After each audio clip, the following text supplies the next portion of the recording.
10-20 সেকেন্ডের ভিডিও দেখে যারা জাজ করে তারা জানে না যে একটা ছোট্ট রিলসের পেছনে কত খাটনি থাকে। আজকে আমার এরকমই কয়েকটা ভিডিও শ্যুট ছিল, তো তার পেছনের খাটনিগুলো আজকে তোমাদের সাথে শেয়ার করলাম। খাওয়া দাওয়া শেষ করে বিকেল 4টেই ভিডিও করা শুরু করেছিলাম। এখন দেখো 9:15 বাজে, আর চোখ মুখ দেখে বোঝা যাচ্ছে কতটা ক্লান্ত লাগছে। এখন রাতে রান্না করব।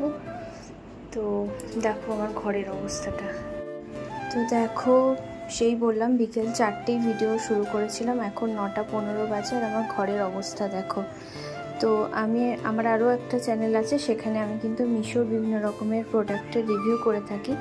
তোমরা যারা জানো না তারা, আমি এখানে আমার অ্যাকাউন্টটা দিয়ে দেবো, তোমরা চাইলে সেখান থেকে মিশো থেকে যারা শপিং করতে ভালোবাসো তারা আমার রিভিউগুলো দেখতে পারো। তো দেখো পুরো খাটটার অবস্থা। এখন এইগুলোকে গোছাবো, এই জামা কাপড় এই কটা রিভিউ আজকে করেছি, এখন অনেক বাকি আছে। তো প্রতিদিনই এটা আমার কাজের মধ্যে পড়ে।